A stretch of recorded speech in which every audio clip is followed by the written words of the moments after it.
Apakah nama bisa mengantar kita menuju cahayanya? Apakah mungkin sebuah nama menyimpan kekuatan untuk membuat para nabi terdiam, para wali menangis, dan para filsuf menghabiskan umur demi seberkas sinarnya? Selamat datang di channel Riris Dani Hermawan, tempat di mana kita menyelami kedalaman makna, tidak hanya dengan logika, tetapi juga dengan jiwa. Jika kamu merasa tersentuh oleh tema ini, jangan lupa untuk subscribe, karena perjalanan ini baru dimulai. Lantas, apakah kamu siap membuka pintu langit dan bumi melalui rahasia nama-namanya? Pernahkah kamu berada dalam keheningan yang begitu dalam, hingga suara hatimu terdengar lebih nyata daripada suara dunia? Di keheningan itulah, nama-nama Allah berbisik kepada jiwa manusia yang siap mendengar. Nama-nama itu bukan sekadar untaian huruf. Mereka adalah gema dari sesuatu yang lebih besar, lebih dalam, dan lebih abadi. Sebuah panggilan dari langit dan bumi yang hanya bisa ditangkap oleh jiwa yang terbuka. Bagi para nabi, keagungan ini membuat mereka terdiam. Para wali meneteskan air mata karena memahaminya adalah seperti merasakan aliran sungai dari samudera yang tak terlihat ujungnya. Dan para filsuf, mereka menghabiskan umur demi mencari setitik cahaya dari nama-nama itu, hanya untuk menyadari bahwa cahaya tersebut telah sejak awal menyinari dalam dirinya. Bayangkan, sebuah kunci tergantung di langit jiwamu, tidak berbunyi, tidak bersuara, hanya menunggu untuk dikenali. Namanya adalah kunci itu. Jika kamu mampu melihatnya, maka langit akan terbuka dan bumi akan menunjukkan keajaiban yang tak pernah kamu duga. Tapi kuncinya tidak diberikan sembarangan. Ia hanya menyatu dengan mereka yang mencari dengan keikhlasan yang utuh, dengan hati yang tenang dan tak terburu-buru. Bukan karena rasa ingin tahu semata, tetapi karena kerinduan untuk kembali. Disinilah kisah itu dimulai. Di balik setiap nama, ada pintu. Dan di balik setiap pintu, ada langit dan bumi yang menunggu untuk dikenali. Bayangkan sebuah malam yang sunyi. Langit terhampar luas, dan bintang-bintang tampak seolah berbisik satu sama lain. Di tengah keheningan itu, seorang pengelana menatap ke atas dan bertanya dalam diam, "Siapa yang menata semua ini?" Lalu, dari dalam dirinya, terdengar jawaban yang tak bersuara. Nama-nama. Ya, nama-nama yang tak terhingga, yang masing-masingnya memantulkan satu sisi dari keagungan Sang Pencipta. Al-Quran memang menyebutkan 99 namanya. Namun jangan biarkan angka itu menyesatkan hatimu, karena sejatinya, namanya tidak dapat dibatasi oleh jumlah. Ia hadir dalam segala sesuatu, dalam bayangan dan cahaya, dalam gerak dan diam, dalam partikel terkecil yang menari dalam atom, hingga dalam tarian raksasa galaksi yang berputar dalam kesunyian ruang. Semuanya, tanpa kecuali, adalah gema dari satu namanya yang tak terucapkan oleh lidah. Ketika daun jatuh dari tangkainya, ada satu namanya yang sedang bekerja. Ketika mata bayi pertama kali terbuka dan melihat cahaya, namanya yang penuh kasih sedang menyapa dunia. Nafasmu, bahkan ketika tidak kamu sadari, adalah zikir yang tak berhenti. Namun, apakah kita benar-benar menyadari semua itu? Ataukah kita terlalu sibuk memisahkan dunia dari Tuhan, seolah keduanya bisa berdiri sendiri? Namanya melingkupi segala sesuatu, tidak terpisah dari apapun. Dan saat kamu mulai menyadari bahwa nama-nama itu bukan sekadar lafaz, melainkan kehidupan itu sendiri, saat itulah kamu mulai benar-benar hidup. Di sebuah ruang sunyi, di mana suara dunia mulai meredup dan hanya detak hati yang terdengar, ada sebuah cermin yang tak terbuat dari kaca. Ia tidak menggambarkan wajahmu seperti yang biasa kamu lihat, tetapi memantulkan sesuatu yang jauh lebih dalam, dirimu yang hakiki. Nama-nama Allah adalah cermin itu. Bila kamu memandangnya dengan mata hati, kamu tidak akan melihatnya secara langsung. Yang akan kamu temukan adalah bayangan dirimu yang sesungguhnya, tersingkap tanpa topeng, tanpa kepalsuan, dan tanpa ilusi dunia. Seorang sufi pernah berkata, "Jika kamu ingin mengenal Allah, maka kenalilah dirimu." Di balik kata-katanya tersimpan makna yang halus, bahwa kita adalah bagian dari namanya, sebagaimana bayangan tak bisa ada tanpa cahaya yang memantulkannya. Namun, banyak dari kita yang bertanya, di manakah Allah? Seperti seekor ikan yang bertanya, Di manakah laut? Padahal ia berenang di dalamnya. Kita dikelilingi olehnya, namun terpisah oleh ketidaksadaran kita sendiri. Cermin nama-nama itu tidak terletak di luar, tapi melekat di jiwa. Ketika kamu bersikap adil, itu adalah pantulan dari Al-Ad. Saat kamu menaruh kasih tanpa syarat, itu adalah gema dari Ar-Rahman. Maka, jangan mencari terlalu jauh. Jangan menengadah tanpa juga menunduk. Karena jalan menujunya bukan hanya vertikal, tetapi juga mendalam, ke dalam diri sendiri. Namanya bukan tentang huruf atau suara. Ia adalah peristiwa. Ia adalah rasa. Ia adalah bayangan yang lembut di balik setiap kebaikan yang kamu lakukan, setiap tangis yang kamu lepaskan, setiap maaf yang kamu berikan. Dan ketika kamu menyadari bahwa yang kamu lihat dalam cermin bukan hanya dirimu, tetapi juga jejaknya, maka itulah awal dari perjalanan pulang. Pernahkah kamu menyaksikan fajar menyingsing? Saat langit perlahan berubah warna, dari gelap menuju terang, dan dunia mulai terlihat kembali. Namun, cahaya fajar bukanlah sekadar sinar. Ia adalah bahasa yang sunyi dari alam, sebuah pengantar menuju kesadaran. Dan seperti itulah zat Allah, cahaya yang tak memiliki bayangan, hadir tanpa bentuk, terasa tanpa bisa disentuh. Zatnya bukan sesuatu yang bisa didefinisikan. Ia bukan benda, bukan energi, bukan pula gagasan dalam pikiran manusia. Ia tidak dapat ditangkap oleh ruang, tidak dibatasi oleh waktu. Saat bahasa berusaha menjelaskannya, ia runtuh. Saat logika mencoba menjangkaunya, ia terjebak dalam kekeliruan. Namun justru disitulah keindahannya. Karena meskipun tak terjamah oleh kata atau angka, kehadirannya bisa dirasa. Seperti angin yang tak tampak tapi membuat dedaunan menari. Seperti kehangatan mentari yang tidak kita lihat secara langsung, tapi kita rasakan dalam setiap jengkal kulit. Allah berfirman dalam sebuah hadis qudsi, "Aku adalah perbendaharaan yang tersembunyi. Aku ingin dikenal. Maka aku ciptakan makhluk agar mereka mengenalku." Tapi bagaimana kita mengenal sesuatu yang tak serupa dengan apapun?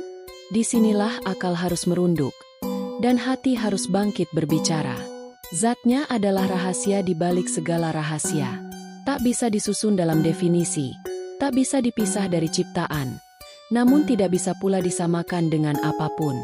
Dia dekat, bahkan lebih dekat dari urat nadi kita sendiri, namun sekaligus maha melampaui segala yang bisa kita bayangkan. Mengenalnya bukan soal memahami, tapi soal mengalami. Bukan tentang melihatnya secara fisik, tetapi merasakan kehadirannya yang halus, hening, dan menyelubungi segalanya. Zat itu adalah cahaya, dan hanya dengan membersihkan cermin hati, barulah kita dapat menyaksikan kilaunya. Di satu titik dalam perjalanan spiritual, logika akan letih, kata-kata menjadi hampa, dan pikiran tak lagi mampu menjangkau apa yang terasa hadir namun tak terlihat. Di sanalah penyaksian dimulai. Bukan penyaksian yang memerlukan mata kepala, melainkan pandangan dari kedalaman hati yang telah jernih, yang disebut para arif sebagai syuhud. Syuhud bukanlah melihat bentuk. Ia bukan penggambaran Tuhan dalam bayangan atau rupa. Ia adalah kesadaran yang tenang bahwa segala sesuatu yang ada adalah pancaran dari kehadirannya.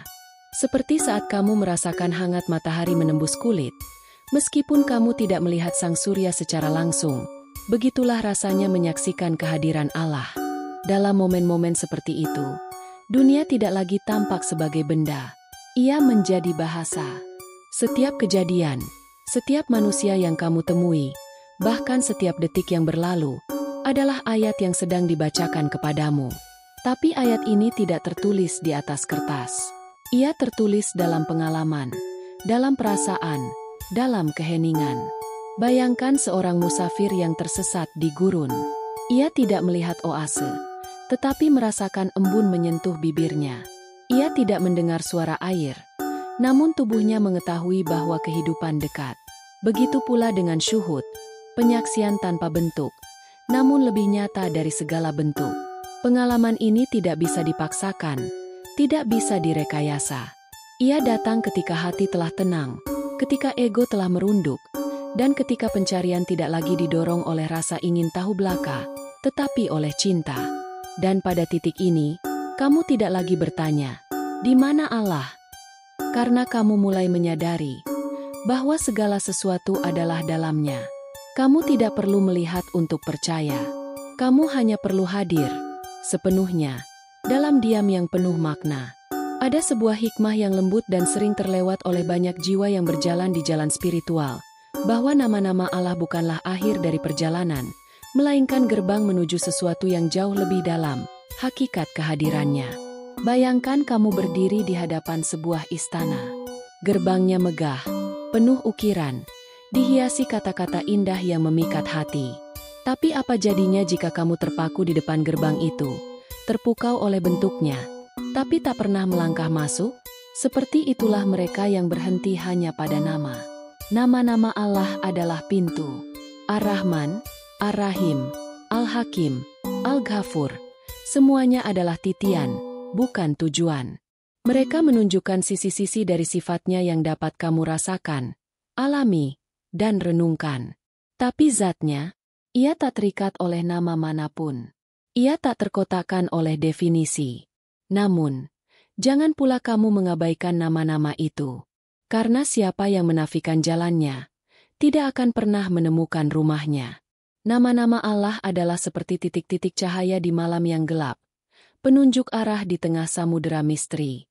Setiap nama adalah setetes dari samuderanya. Dan meski setetes itu tidak bisa mewakili lautan, ia tetap membawa rasa yang sama. Saat kamu merasakan kasih yang begitu tulus, itu adalah setetes dari Ar-Rahman. Saat kamu menemukan keadilan yang menyejukkan, itu adalah bayangan dari Al-Ad. Dengan menyadari bahwa nama hanyalah pintu, kamu akan melangkah lebih ringan. Kamu tak akan lagi terikat pada simbol, tetapi juga tidak menolaknya. Kamu akan berjalan dengan keseimbangan antara mengenal dan melepaskan, antara memeluk dan merunduk. Dan dalam setiap langkah itu, kamu tidak lagi melihat nama sebagai tujuan, tetapi sebagai pelita yang menuntunmu pulang, ke tempat di mana tidak ada lagi nama, tidak ada lagi bentuk, hanya kehadiran murni yang tak terlukiskan. Setiap pencarian yang tulus, cepat atau lambat, akan membawa seorang hamba kepada sebuah pertanyaan mendalam.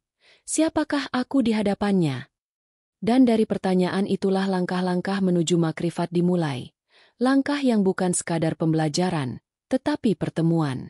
Bukan hanya pengetahuan, tetapi pernyataan dari dalam diri. Langkah pertama dimulai bukan dari luar, tetapi dari dalam. Kita melihat ke cermin diri sendiri. Ketika kita merasa lembut dalam sikap, sabar dalam luka, ikhlas dalam kehilangan, di sanalah sifat-sifat ilahi memantul dalam pribadi kita. Ketika kamu mencintai tanpa syarat, itu adalah pancaran dari Ar-Rahim. Ketika kamu menegakkan keadilan, itu adalah gema dari Al-Ad. Kamu adalah bayang-bayang dari namanya. Namun, pengenalan ini hanyalah awal. Langkah berikutnya adalah mengosongkan diri, melepas klaim kepemilikan atas kebaikan yang muncul dalam diri. Karena tak ada satupun sifat mulia itu berasal dari kita sepenuhnya. Ia hanya memantul lewat kita, seperti cahaya matahari yang menerpa permukaan air. Air itu tidak memiliki cahaya, tapi mampu memantulkannya karena bening.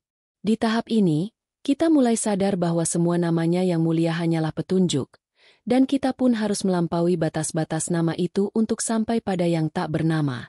Inilah proses meniadakan diri dari segala keterikatan, sebuah penghancuran halus terhadap identitas semu, agar yang tersisa hanyalah Dia. Puncaknya disebut fana fillah, lebur dalam keesaannya. Bukan berarti kehilangan eksistensi secara harfiah, melainkan hilangnya ego yang mengklaim, ini aku. Dalam fana, kamu tidak melihat siapa-siapa kecuali Dia. Bahkan dirimu sendiri tak lagi terasa sebagai pusat. Namun, ini bukan perjalanan mudah. Ia bukan sekadar jalan spiritual yang damai. Ia adalah jalan sunyi yang penuh jebakan, rasa cukup diri, kebanggaan rohani, bahkan ilusi akan kedekatan. Maka mereka yang bertahan di jalan ini adalah mereka yang hatinya terus menyucikan niat, merendah tanpa kehilangan harapan.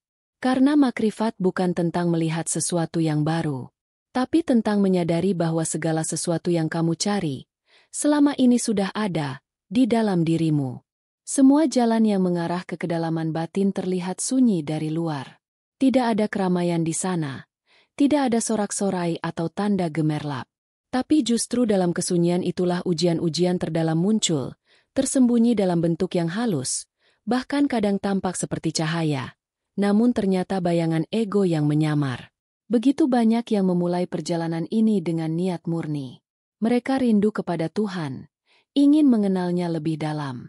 Namun di tengah jalan, sebagian tersesat bukan karena kesalahan langkah, tetapi karena tertipu oleh bayangan keberhasilan spiritual. Ada yang mulai merasa lebih suci, lebih dekat dengannya daripada yang lain. Ada pula yang terperangkap dalam pujian batin, seolah telah sampai, padahal ia baru saja menapaki gerbang. Inilah jebakan paling berbahaya, kesombongan yang dibungkus dengan kesalehan, keakuan yang menyaru sebagai kehambaan. Ada pula yang larut dalam hayalan, dalam pengalaman-pengalaman ruhani yang begitu kuat, namun justru menjebaknya dalam ilusi keistimewaan. Mereka tidak lagi berjalan, hanya berputar-putar dalam rasa yang memabukkan. Seperti kapal yang tertambat pada pusaran air, tampak bergerak, tapi tak pernah berpindah arah. Tapi Tuhan tidak meninggalkan para pencari sejati. Bagi mereka yang benar-benar tulus, yang tidak mencari pujian atau pengakuan, jalan ini tetap membentang.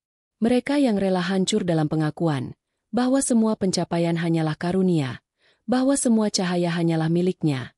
Mereka inilah yang perlahan mendekat dengan keheningan yang penuh cinta.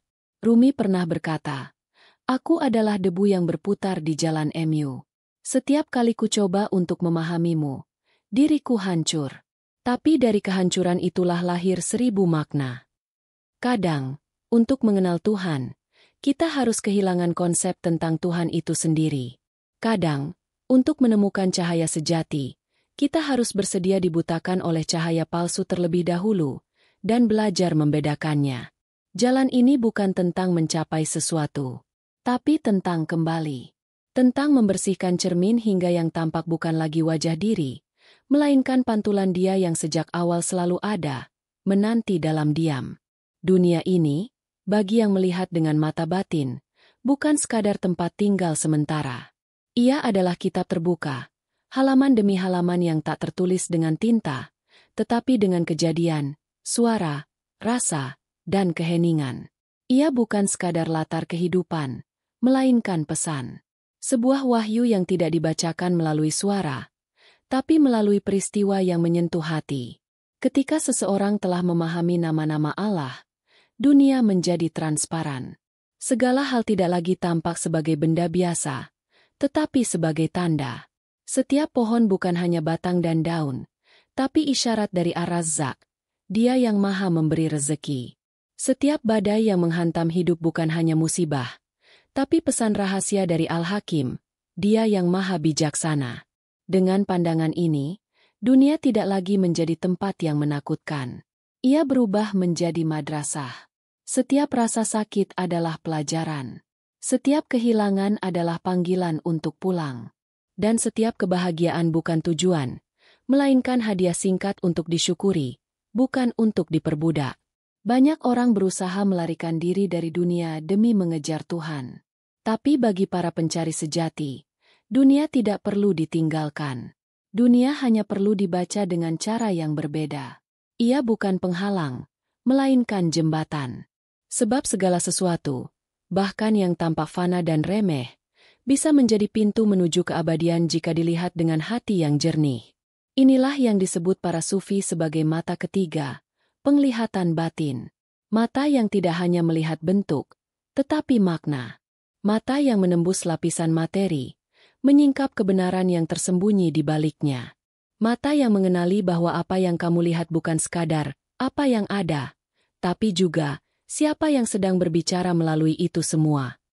Dan saat kamu bisa melihat dunia sebagai ayat, kamu tak akan lagi dikuasai oleh ketakutan, kesedihan, atau keserakahan. Karena kamu tahu bahwa di balik segalanya, selalu ada Dia. Selalu ada kasih yang tidak pernah berhenti mengalir. Bahkan ketika kamu lupa menyadarinya. Ada satu momen dalam perjalanan seorang pencari, saat semua ilmu yang telah dikumpulkan, semua pengalaman yang telah dilalui, dan semua kata yang pernah dirangkai tiba-tiba terasa hening. Bukan karena mereka salah, bukan karena sia-sia, tapi karena akhirnya jiwa menyadari bahwa tak satu pun dari itu mampu menggambarkannya. Kesadaran ini bukan kehampaan. Ia justru penuh dengan keheningan yang dalam, yang menggetarkan.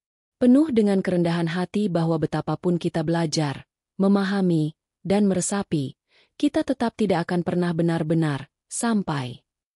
Dan justru dari kesadaran akan keterbatasan inilah lahir kebijaksanaan sejati. Kita mulai melihat bahwa semua perjalanan ini bukanlah tentang menangkap Tuhan, tetapi tentang melepaskan semua tirai yang menutup pandangan kita darinya. Kita tak lagi memandang pohon hanya sebagai makhluk, tetapi sebagai pesan dari Al-Muhyi, Sang Pemberi Kehidupan. Kita tak lagi melihat musibah sebagai malapetaka, tapi sebagai ketukan lembut dari Al-Hakim yang mengajak kita untuk kembali pulang. Ini bukan akhir, tapi awal dari cara baru berada di dunia. Kita tidak lagi memisahkan ibadah dari kehidupan sehari-hari, karena semua hal, dari menyapa sesama hingga menahan amarah, adalah bentuk penyaksian. Kita tidak lagi melihat langit dan bumi sebagai luar diri, karena kita tahu, Dia yang kita cari ada di dalam, dan di luar, dan meliputi segala. Dan saat kesadaran itu menetap, kamu mulai mengerti bahwa yang selama ini kamu cari bukan tempat, bukan penjelasan, bahkan bukan ketenangan. Yang kamu cari adalah Dia, dalam bentuk apapun yang Ia izinkan untuk kamu temui. Tapi jangan terburu-buru menyimpulkan. Seperti kata para arif, ilmu ini bukan untuk diceritakan, melainkan untuk dirasakan. Bukan untuk diperdebatkan, tetapi untuk diamalkan. Maka simpan pertanyaan itu dalam-dalam. Sudah sejauh manakah aku mengenal diriku? Sebab siapa yang mengenal dirinya, niscaya akan mengenal Tuhannya. Dan pada akhirnya, hanya Dia yang tinggal. Bukan karena kita menemukannya, tapi karena kita telah tiada. Dan hanya Dia yang benar-benar ada. Terima kasih telah mengikuti perjalanan batin ini bersama saya, Riris Dani Hermawan. Semoga setiap kata menjadi cermin, setiap cerita menjadi cahaya, dan setiap nama menjadi langkah yang membawa kita pulang. Jangan lupa untuk subscribe, karena masih banyak ruang di hati yang bisa kita buka bersama. Wabillahi taufik wal hidayah. Wassalamualaikum warahmatullahi wabarakatuh.